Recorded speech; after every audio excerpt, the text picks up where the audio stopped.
고해 바다라고 하지 않습니까? 고해 바다. 그 바다가 잔잔해 있지 않지요? 순간순간 바람이 붑니다. 태풍이 몰아칩니다. 그래서 계속적으로 풍랑이 일고 바람이 부는 그것을 고해 바다다.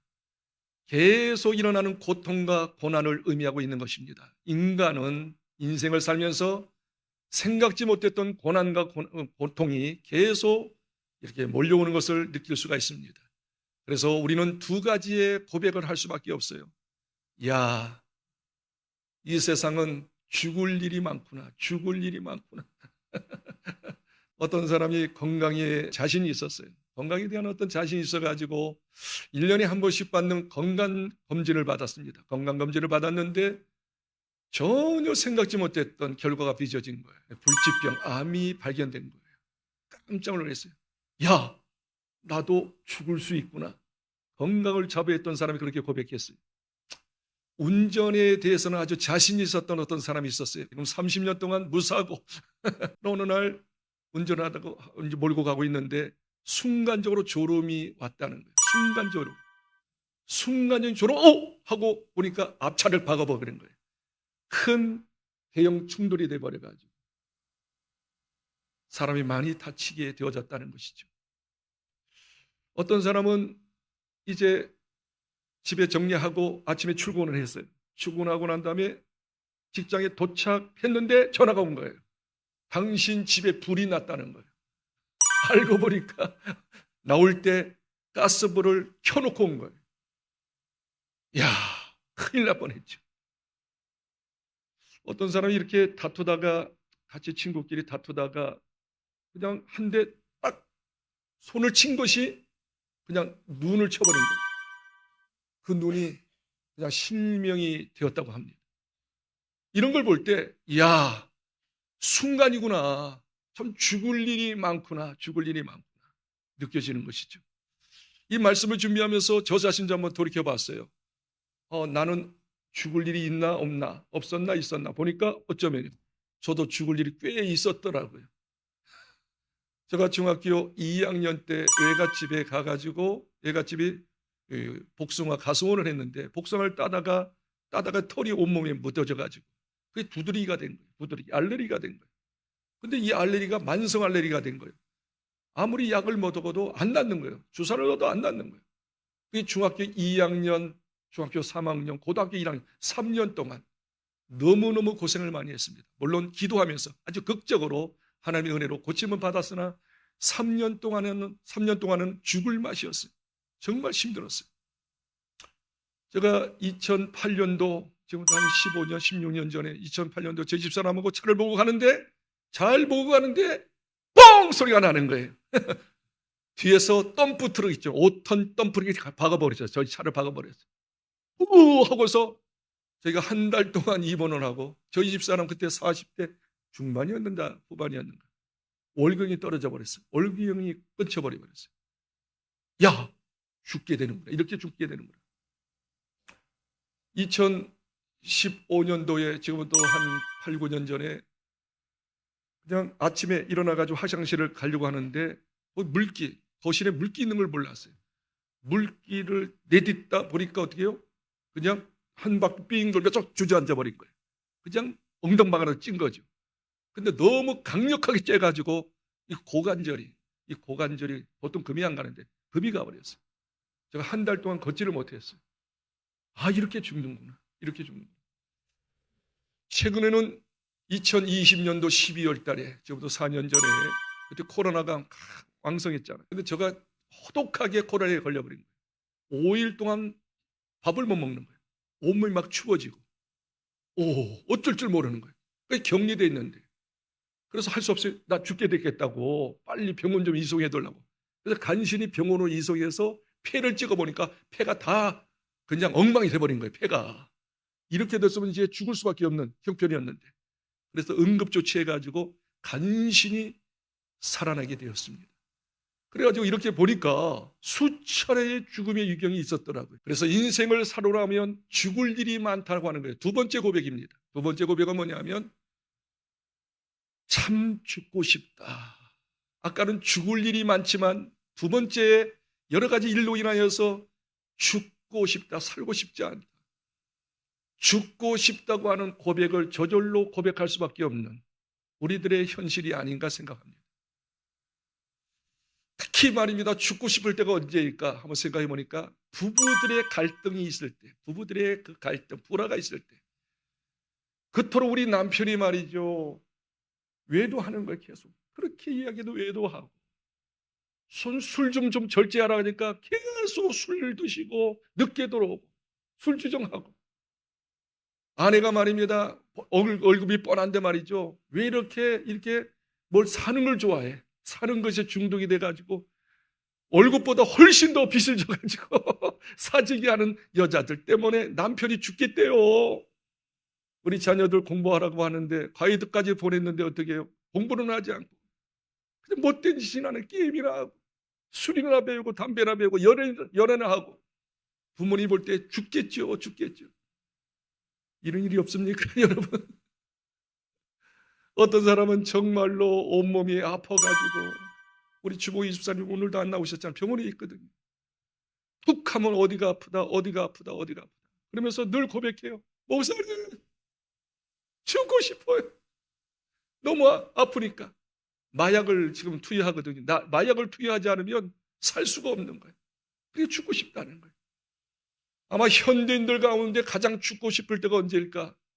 아마 빚 때문에, 빚 독촉 때문에, 빚에 대한 부담 때문에 아마 죽고 싶을 적이 한두 번이 아니었을 거예요. 월급은 뻔한데 이자는 나가야 하고, 이자까지는 나갈 수 있는데 원금까지도 내래. 원금 갚을 길이 없는 거예요. 그리고 급해가지고 말이에요. 사채를 꿨는데 그 이자가 엄청나잖아요. 몇 번 안 갚았다고 계속 독촉을 하는데, 막 죽일 놈 살릴 놈 하고 형사 입건하겠다고 하는데 죽겠는 거예요. 그럴 때 얼마나 현대인들이 너무 많은 그런 거예요. 특별히 말입니다. 그렇게 믿었던 지인, 믿었던 친구가 배신할 때, 배반할 때, 그때 정말 죽고 싶은 거예요. 어떻든 이렇게 생각해 보니까 말이죠, 우리 삶 속에서 왜 이렇게 죽을 일도 많고 죽고 싶을 때가 많은지, 인생의 여정 참 고해바답니다. 고해바다. 저희 사랑하는 후배가 있어요. 후배 목사님이 계시는데 참 키도 크고, 키도 한 1m 80 정도 되고 얼굴도 참 잘생겼어요. 목사님이가 설교하는데 얼마나 설교를 잘하는지 저도 은혜를 많이 받는 후배 목사님이에요. 근데 결혼을 제대로 못하더라고. 늦게 결혼을, 45살 돼가지고 결혼을 했어, 이 후배가. 그래서 어떤 교수를 만나가지고 사모를 만나서 결혼했는데, 어쩌면요, 45때 결혼했어요. 사모가 42살이었어요. 늦게 결혼했는데. 근데 이 사모가 말입니다, 이 목사님이 워낙 또 잘생기고 인물이 좋아서 그런지 모르지만 의부증이 생겨요. 의부증. 목사님을 못 믿는 거야. 하여튼 밖에만 나갔다 오면 꼬집꼬집 물어보는데, 이런 분의 이야기에 너 누구 집사 만났어? 그 집사하고 뭐 했어? 그러지도 않았는데. 그리고 항상 함께 하기를 원해. 함께 다니기를 원해. 그리고 다니면서도 어떻게 해요? 다른 여자 좀 보면 왜 보느냐고 말이. 그때는 그는 난리가 없는 거예요. 그래서 도저히 좀 살아보려고 몸부림쳐서 저한테 상담을 많이 했어요. 선배님, 우리 아내가 이렇게 나를 의심하고 있어요. 나 죽겠어요. 막 그러더라고. 그래도 살다 보면 다 풀어지는 날이 올 거야. 5년 동안 아주 견디다 못해서 합의 이혼을 하고 말았어요. 5년 만에 50살이 또 이혼했어요. 근데 거기에 충격을 먹었는지 모르지만 아마 신경 문의장 썼겠지 않겠어요. 목사가 돼가지고 이혼했다고 하는 그것 때문에. 목회를 서울에서 잘하고 있었는데, 그만 어떻게 그 신경을 쓰다 보니까 한쪽 팔, 한쪽 다리가 마비가 돼 중풍이 돼버린 거예요. 50분이 안 됐는데 너무너무 신경을 많이 써가지고. 그래서 결국 어떻게 해요? 중풍 가지고 어떻게 설교를 합니까? 덕이 안 되잖아요. 그래서 목회를 포기하고 어머니가 전주 계셨는데, 전주 어머니 집에 가서 둘이 지금까지 살고 있는데, 얼마 전에 전화가 온 거예요. 몇 년 전에 전화가 온 거예요. 목사님, 선배 목사님, 왜 이렇게 인생이 힘들어요? 왜 이렇게 인생이 힘든 거예요? 그러면서 두 말씀에 나의 충격을 먹은 거예요. 두 말씀에. 첫째, 하나님이 나를 버리신 것 같아요. 나 목사지만, 주님의 일을 하지만 하나님이 나를 버리신 것 같아요. 두 번째 말이 더 기가 막혀요. 목사님, 선배님, 저의 생애가 여기까지인가 봅니다. 저의 생애가 여기까지인가 봅니다. 쉽게 말해서 죽고 싶다는 거예요. 자살하고 싶다는 거예요. 그래가지고 동생은 아우 목사 절대 그런 짓 하면 안 돼. 사명자는 하나님께서 반드시 살려주실 거예요. 계속 격려하고 위로하고 지금 GRG로 죄를 받고 많이 호전이 되고 있습니다만, 어떻든 우리 삶 속에서 이 두 가지, 왜 이렇게 죽을 일이 많은 거예요? 왜 죽고 싶은 일이 이렇게 많은 거예요? 성경은 이야기합니다. 설령 여러분들 가운데, 우리 가운데 죽을 일이 있을지라도, 죽고 싶을지라도, 어떤 상황인지 모르지만, 어떤 문제를 모르지만 죽고 싶은 마음이 있을지라도 하나님께서는 저희들에게, 특히 하나님의 자녀 저희들에게 간곡하게 호소합니다. 정말 힘들어도 고통스러워도 죽지만 말아다오. 죽지만 말아다오. 성경을 한번 찾아볼까요? 예수께서 16장 6절 말씀을, 이스라엘 백성이 막 죽고 심정이었어요. 죽고 싶은 심정이었는데 그때 주님께서 예수의 선지자를 통해서 이렇게 말씀하고 있는 거예요. 내가 내 곁으로 지나갈 때 내가 피투성이가 되어 발짓하는 것을 보고 내게 이르기를 너는 피투성이라도 살아있으라. 다시 이르기를 너는 피투성이라도 살아있으라. 우리가 피투성이가 됐을지라도, 죽을 지경이 될지라도 죽으면 안 돼.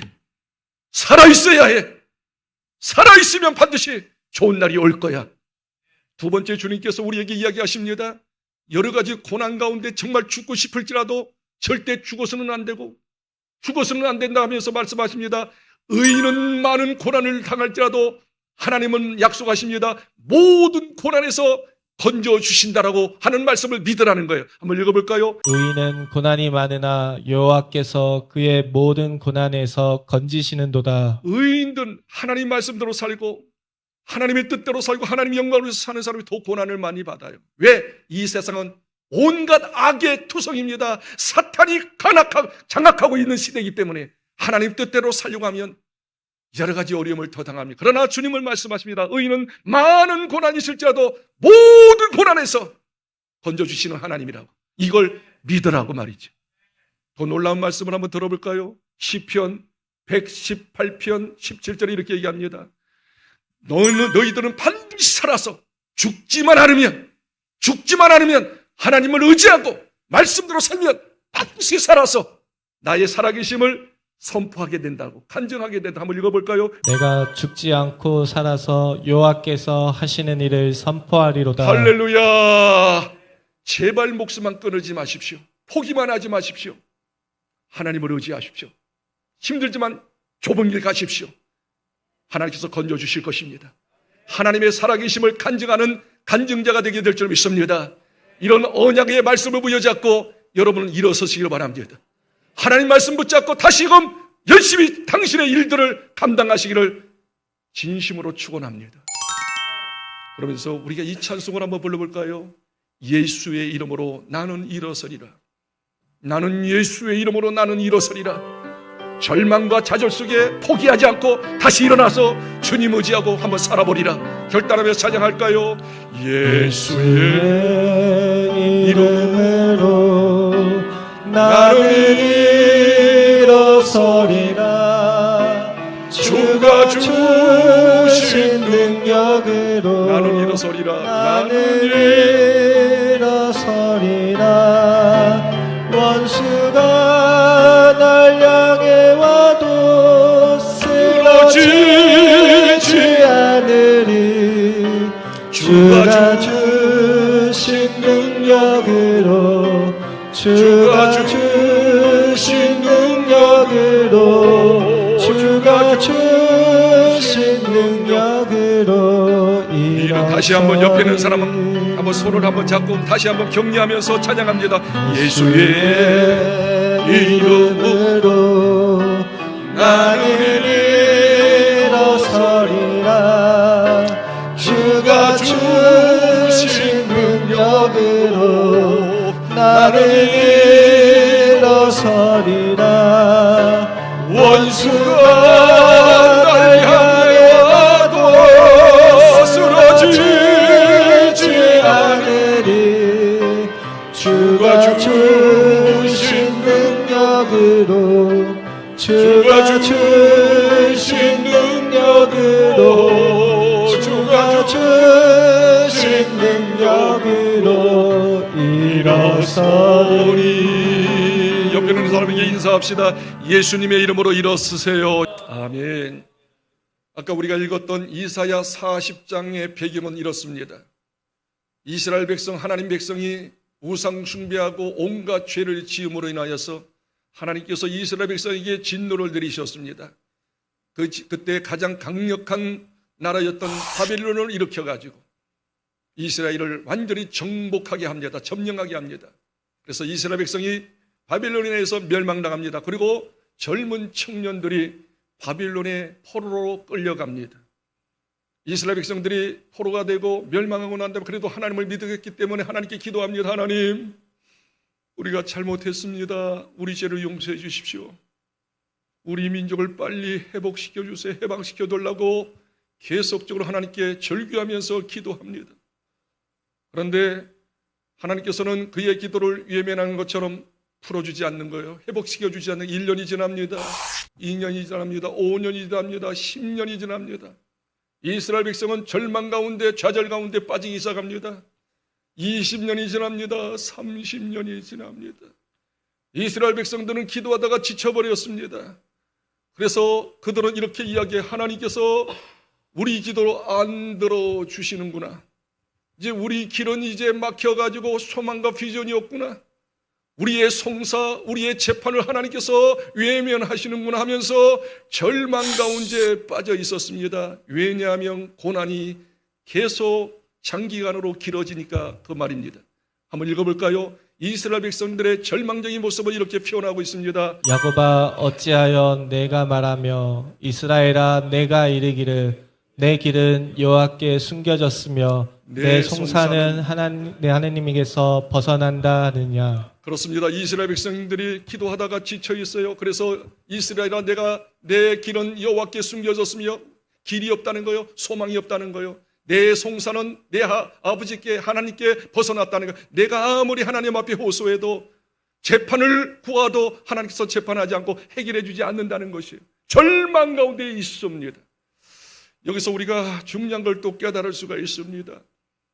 여러분이 삶을 살다 보면 여러 가지 어려운 일 때문에 허덕이죠. 근데 빨리 해결됐으면 좋겠는데 이게 계속 장기화되는 거예요. 장기화되면 사탄이 꼭 세 가지로 역사하더라고요. 첫째, 자기가 잘못해놓고 하나님께 또 원망해.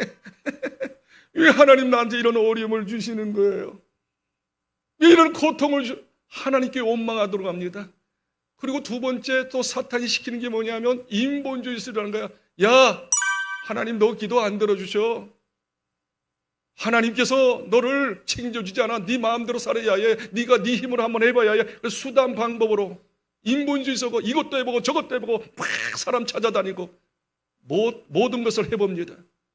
그리고 난 다음에 그 일들이 잘 해결되지 않으면 절망하면서 술로 담배로 온갖 쾌락으로 아우성을 칩니다. 그리고 최후에는 사탄이 이렇게 충동질합니다. 너 살 의미 없어. 너 그 문제 해결되지 못해. 너 죽어. 중독에 더 나아. 그래서 극단적인 선택을 하도록 사탄이 충동질해요. 하나님을 원망하게 합니다. 이것도 해보고 저것도 해보고 막 인간적인 수단 방법으로 해보게 합니다. 그리고 세상적인 것을 취하고 중독하게 합니다. 그리고 마지막 자살을 하도록 충동질하는 게 사탄의 역사입니다.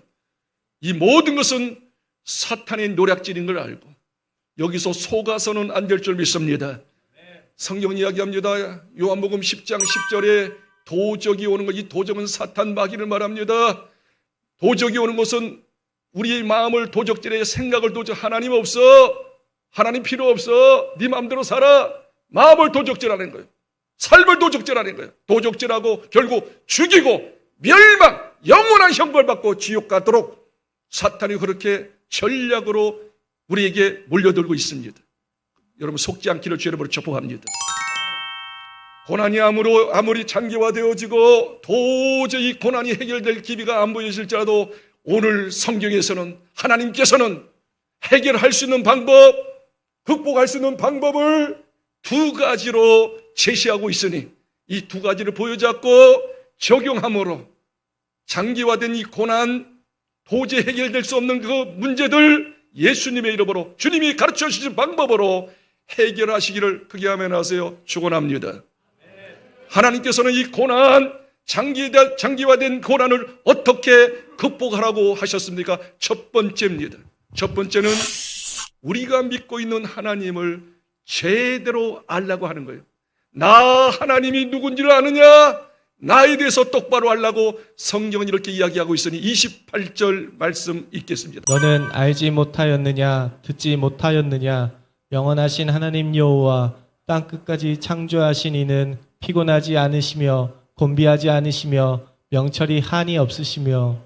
절망과 좌절 속에 있는 이스라엘 백성에게 하나님께서는 이사야 선지자를 통해서 문제 해결할 수 있는 첫 번째 방법을 가르치는데 너 지금까지 나에 대해서 알고 있지 않느냐? 듣지 않았느냐? 근데 너희들은 나에 대해서 잘 몰라. 나에 대해서 구체적으로 알려면 하면서 28절에 이렇게 다시 보시면 이렇게 이야기합니다. 너는 알지 못하였느냐 듣지 못하였느냐 영원하신 하나님 여호와 땅끝까지 창조하신 이는 피곤하지 아니하시며 곤비하지 아니하시며 명철이 한이 없으시며. 여기서 하나님에 대해서 두 가지로 말씀하고 있습니다. 첫 번째 말씀은 내가 누군지 아냐? 나는 영원하신 하나님이다. 한번 크게 한번 따라 하십시다. 영원하신 하나님. 여기서 영원하신 하나님의 의미가 뭘까요? 영원하시다고 하는 죽지 않고 지금도 살아계시다. 지금도 살아계신 하나님이다. 할렐루야. 많은 사람들이 말입니다. 문제가 잘 들어보십시오. 문제가 있을 때 살아계신 하나님을 보기보다도 문제를 더 크게 보는 게 문제예요. 정말 하나님이 살아계시다. 성경 이야기합니다. 너 문제 해결되고 싶냐? 문제를 크게 보지 말고 하나님을 크게 보는데 하나님이 어떤 분이냐? 하나님은 살아계시다. 할렐루야.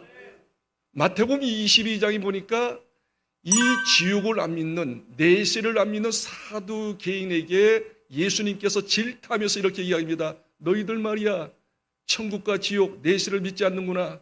너희들 잘 들어. 우리가 믿는 하나님 어떤 하나님인지 아냐? 아브라함의 하나님, 이삭의 하나님, 야곱의 하나님이다. 그걸 읽어보지 못했느냐? 성경에서 너 사두개인, 너 성경 많이 알잖아. 근데 하나님은 어떤 하나님이야? 아브라함의 하나님, 이삭의 하나님, 야곱의 하나님이야. 그러면서 말하기를 하나님은 죽은 자의 하나님이 아니라 살아있는 자의 하나님이다. 아브라함에게 역사하셨던 하나님, 이삭에게 역사하셨던 하나님, 야곱에게 역사하셨던 그 하나님 지금도 살아계신다. 히브리서 13장 8절에 이렇게 이야기하고 있잖아요. 히브리 성도들과 너무너무 고난을 많이 당했어요. 핍박을 당했어요. 그래서 예수를 포기하려고 하는 마음이 있는 히브리 성도들에게 히브리 기자가 이렇게 이야기합니다. 예수님이 어떤 분인지 아냐? 히브리 13장 8절 예수 그리스도는 어제나 오늘이나 영원토록 동일하신다. 지금도 살아 계신 하나님입니다. 여러분 정말로 우리가 믿는 하나님 그냥 허공을 믿는 게 아니에요.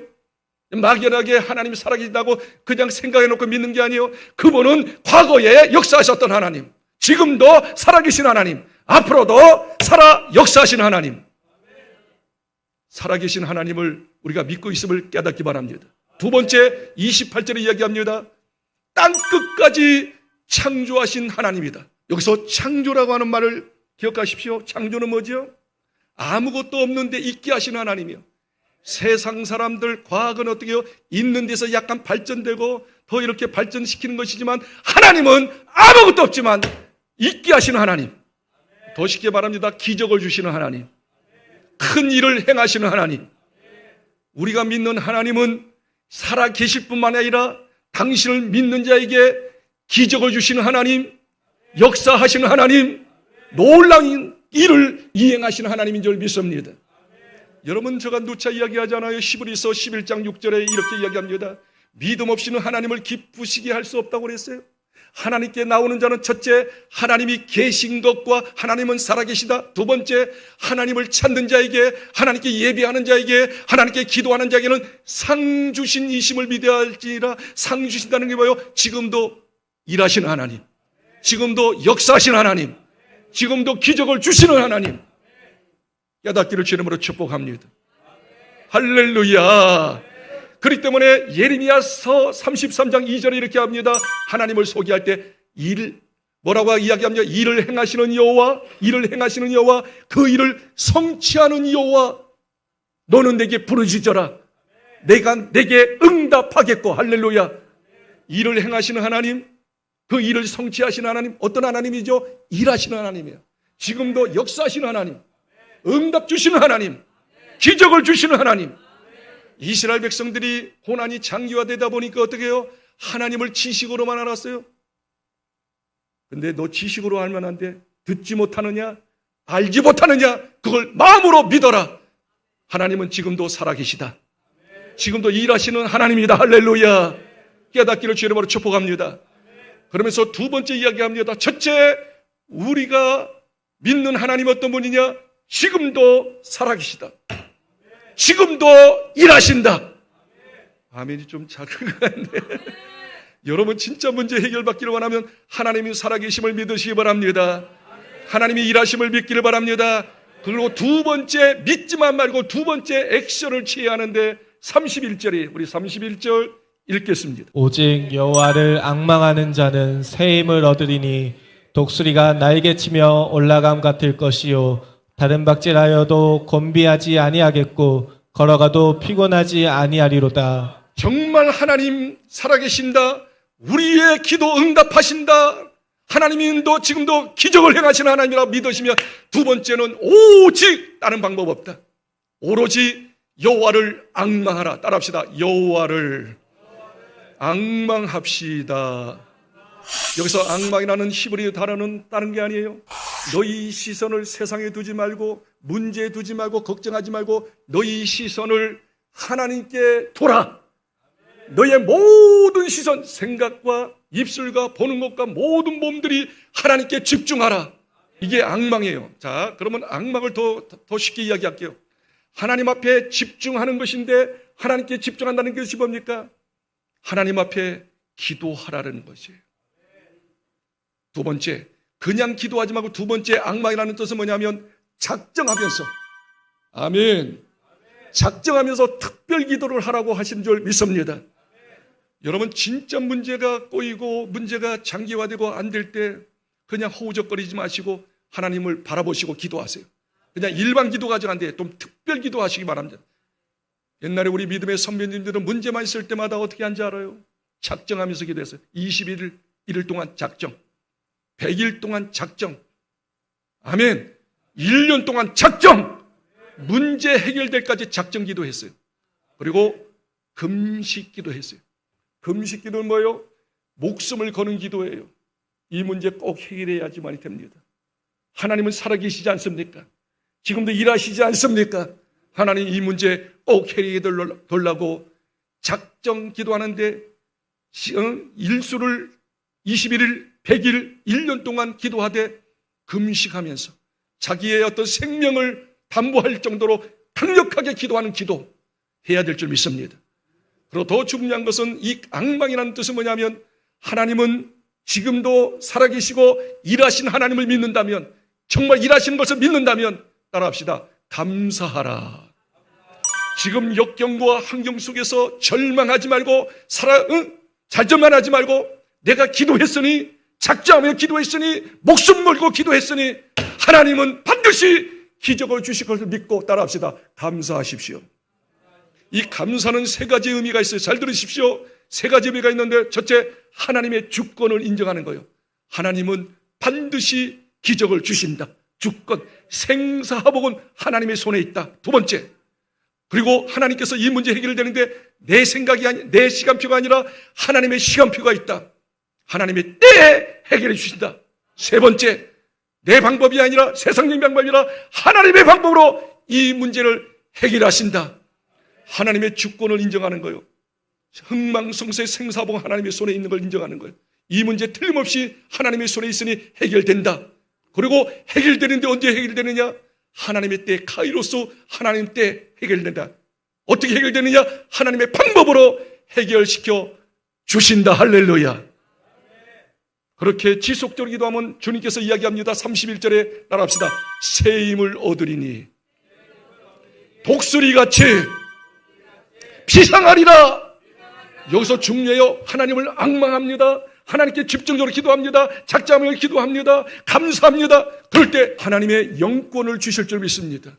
그때 하나님의 힘, 영권을 경험할 수 있는 기회인 줄 믿습니다. 근데 그 영권을, 새 힘을 이렇게 표현합니다. 독수리처럼 피상하리라. 독수리는 새 중의 왕이 아닙니까? 새 중의 황태자 아닙니까?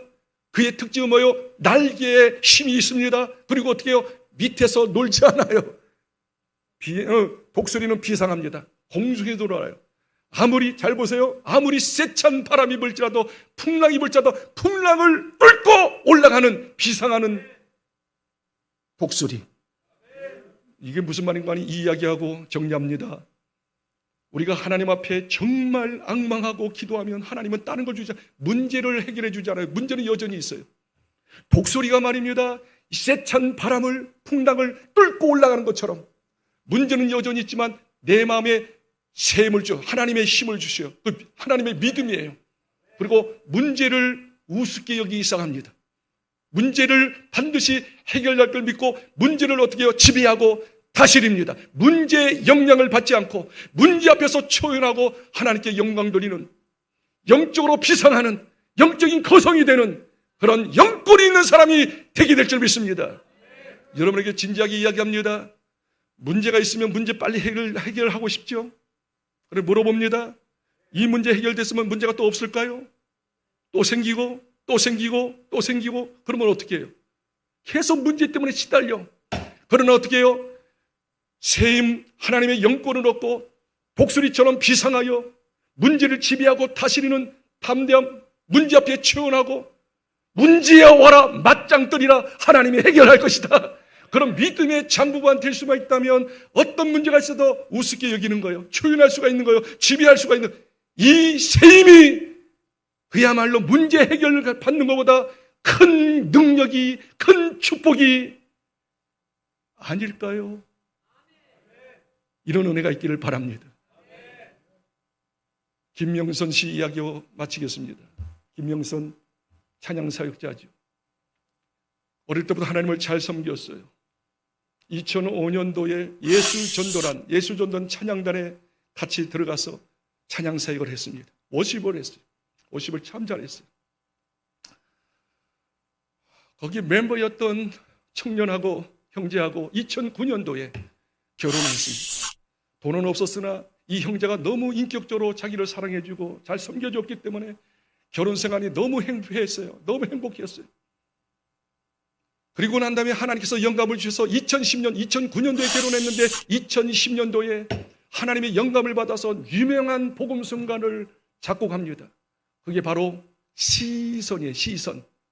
너의 모든 것을 하나님께 시선을 돌리라는 시선 있잖아요. 그리고 2015년도에 나의 모든 주인은 하나님이라고 하는 놀라운 또 찬양을 또 발표하지 않습니까? 하여튼 찬양 사역자로 승승장구했어요. 그리고 2009년도에 결혼하자마자 또 임신까지 해가지고 아기를 뵀어요. 그런데 행복하게 사는데 2016년도, 지금부터 한 9년 전에 16년도에 남편이 시름 앓습니다. 그렇게 건강했던, 그리고 자기한테 잘해줬던, 인자했던 그 남편이 아파가지고 진단을 받아보니까 암이 걸린 거예요. 담도암이 걸린 거예요. 하나님께 기도했죠. 하나님, 우리 남편 고쳐주세요. 그런데 하나님께서는 그 기도 들어주지 않고 남편이 먼저 이 땅을 떠납니다. 40 초반뿐이 안 돼요. 이 김명선 찬양사역자는 30대 후반이고, 한번 생각해 보세요. 두 딸을 낳았어요. 큰딸이 7살, 5살 또 딸만 둘이었어요. 아직 젊어요. 이런 환경 속에 남편이 떠나는 그 환경은 이런 말 할 수 없죠. 매일같이 눈물로 지시옵니다. 하나님께 원망까지 했죠. 하나님 왜 나한테 이런 일이. 고도절미하고 막 기도하는데 하나님께서 그래도 포기하지 않고 기도해서 아까 앙망했다잖아. 모든 시선을 하나님께 둔 거예요. 작정하면서 기도한 거예요. 기도하는데 뚜렷하게 하나님께서 음성을 주셨답니다. 사랑하는 딸아, 너 지금까지 찬양 사역하면서 천국에 대한 노래를 많이 했지. 천국이 좋다라고 설교를 많이 했지. 그렇죠. 근데 네 남편이 진짜 네가 고백한 것처럼 좋은 천국, 병도 없고 여러 가지 어려움이 없는 그곳에 간 남편을 왜 이렇게 슬퍼하고 있냐? 너 지금까지 찬양했던 거, 간증했던 그 설교했던 거 다 거짓이 아니냐? 순간적으로 깨닫게 된 거예요. 내가 입술로만 했지 진심으로 하나님 말씀 믿고 천국을 온전히 믿지 못한 걸 회개합니다. 역전이 된 거예요. 하나님 앞에 하염없이 회개하면서 기도했는데 주님께서 다시 음성을 주십니다. 내가 너를 통하여 새 일, 큰 일을 행할 것이니 나만 더욱 바라보라. 그러면서 이 시선 찬송을 계속한 거예요. 시선. 내가 주님을 바라볼 때, 살아계신 하나님을 느낄 때, 나의 삶이 주의 역사가 되고 하나님이 일하기 시작하네 눈물 흘리면서 천국 간 남편을 진짜 찬양하고 감사하고 기쁨으로 생활을 합니다. 7살 된 딸이 어느 날 엄마한테 이렇게 이야기합니다. 엄마, 왜 그러니까? 엄마, 우리 아빠가 천국 가신 거 하나님의 뜻인 것 같아요. 천국 간 것이 하나님의 뜻인 것 같아요. 왜 그러니까? 요즘에 엄마를 보니까 천국이 좋게 느껴져요. 야, 놀랍죠? 어머니를 뵈니까, 어머니의 모습을 보니까 천국이 좋게 느껴져요. 그 좋은 천국에 우리 아버지가 가셨으니 하나님의 뜻인 것 같아요. 할렐루야. 그러면서 열심히 사역합니다. 그런데 말입니다. 정말로 천국을 찬양하고 시선을 찬양하고 간증하고 설교하는데 젊은 어머니들이, 세댁들이, 결혼한 지 얼마 안 된 사람들이, 여러분 세댁들이 힘든 거 아시지 않습니까? 애기 낳고 애기들 치닥거리고 남편이 또 잘 도와주지도 않고 또 시댁과의 문제, 여러 가지 복잡한 문제 때문에 이 젊은 부인들이 어렵답니다. 그 젊은 부인들에게 찬양을 같이 합니다. 말씀을 같이 나눕니다. 간증합니다. 같이 기도해 줍니다. 막 젊은 부부가 살아나는 거예요. 젊은 사람들이 막 살아나는 거예요. 그래서 만들었던 것이 원더풀 워십, 아름다운 예배라고 하는 예배를 통해서 지금까지 사역하는데 수많은 젊은 여성들이 회복되고 치유되고 이제 고백합니다. 이제 알았다는 거예요. 하나님께서 이런 치유, 이런 역사를 일으키기 위하여 나한테 어려움을 먼저 주셨네요.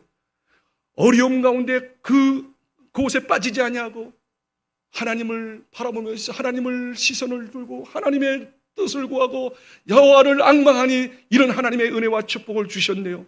이제 더욱 고백하게 되었다는 것이죠. 이런 은혜가 있기를 주의 이름으로 축원합니다. 어렵습니까? 힘듭니까? 더욱 주님을 바라보십시오. 주 안에서 넉넉히 모든 문제를 주 안에서 셈 가지고 영권 가지고 극복하고 다스리고, 문제가 여전히 있지만 문제가 나한테 전혀 지장을 주지 않는, 오히려 문제를 내가 이용하는, 그리고 결국 하나님의 때에 문제 해결받고 살아계신 하나님을 더욱 경험하는 일들이 우리 삶 속에 일어날 줄 그게 아멘해서 믿습니다.